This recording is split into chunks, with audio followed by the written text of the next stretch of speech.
오늘은 포도에 대한 책을 소개하려고 해요. 그래서 지금 제가 총 갖고 온 책이 8권이네요. 포도 하면 사실 아이들이 동글동글한 모양을 떠올리거나 아니면 포도는 맛있다 이렇게 얘기를 하는데 포도에 대해서 생각보다 다를 것들이 많아서 포도에 대한 주제를 선정을 해봤어요. 일단 박지아 과일 좀 먹어줘 라는 책이 있는데 이 책은 사실 포도가 그렇게 많이 나오지 않아요. 그냥 과일에 대한 책인데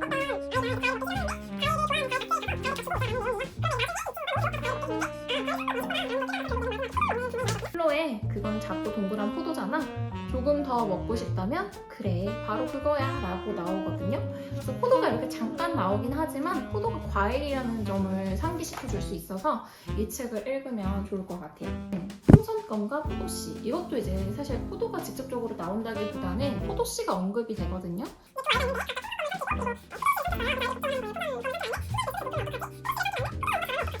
신사임당 책이 있어요. 그러면 질문을 해요.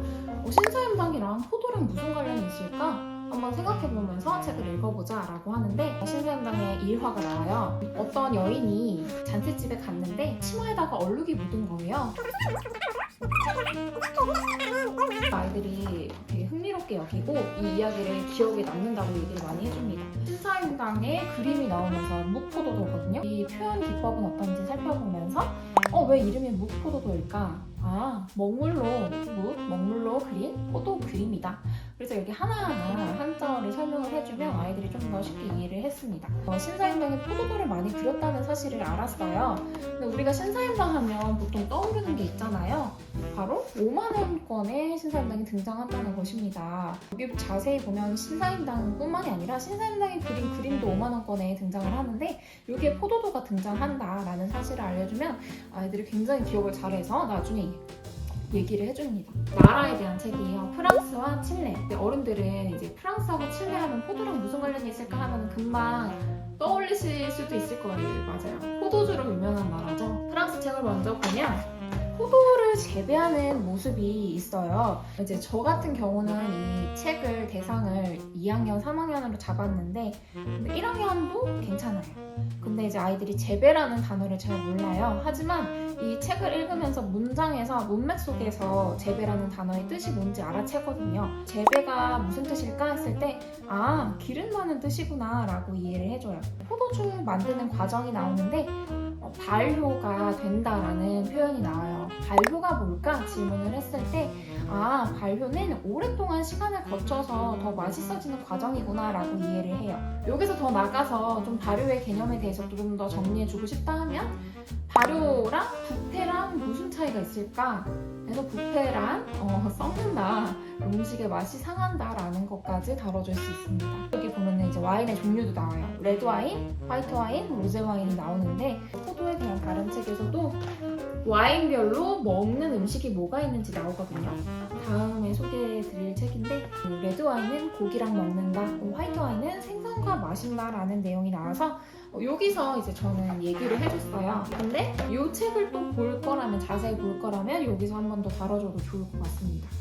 프랑스가 포도를 재배하기가 굉장히 좋은 환경이다 라는 내용이 나와요. 왜 좋은 환경일까? 햇빛이 많고 그리고 비가 적게 내려서이다 라는 사실을 알려주면서 칠레 책에서도 그 내용이 나옵니다. 뜨거운 햇빛이 내리쬐다 라는 표현이 나와요. 칠레에서도 마찬가지로 햇빛이 쨍쨍해서 포도를 기르기에 안성맞춤이다 라고 이해를 할 수 있어요. 송알송알 탐스러운 포도라는 책이에요. 여기서는 이제 포도의 한 사리가 나와요.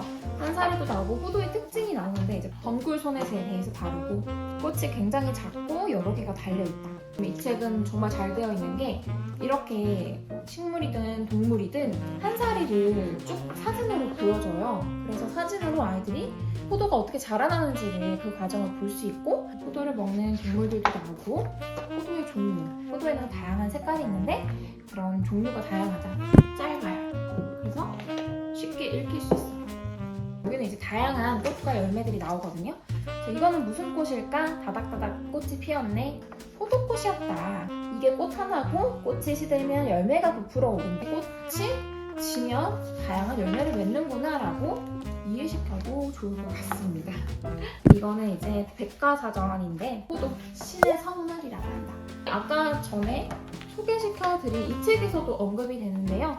포도가 왜 신의 선물일까라고 해서 연관 지을 수 있는 게, 연결 지을 수 있는 게 술의 신 디오니소스가 나와요. 디오니소스가 포도주를 만들어서 사람들에게 주고 포도주 만드는 방법을 알려줬다라는 내용이 나오면서 포도주에 대해서 이야기를 하고 있습니다. 엄청 오래전부터 포도가 재배되었다는 사실을 알려주고요. 온대지방에서 자란다, 우리나라도 온대지방에 속해 있다라는 걸 다뤄줍니다. 포도가 덩굴식물이다라는 사실도 나오고 색깔도 나오고 포도에 번식하는 방법이 나와요. 꺾꽂이와 휘무지가 있는데 이것까지는 솔직히 이제 꼭 다뤄주지 않아도 된다라고 생각해요. 포도에 대해서 관심을 많이 보이는 친구나 번식이라는 단어를 조금 아는 친구라면 이 내용을 다뤄주면서 포도는 이렇게 두 가지 방법으로 번식하는구나 알려줘도 괜찮을 것 같아요. 네, 여기까지 포도에 대한 책을 살펴봤는데요. 저는 개인적으로 신사임당 책을 아이들과 재밌게 읽었고요. 나라에 대한 책도 아이들이 쉽게 이해해줘서 재밌게 수업을 했습니다.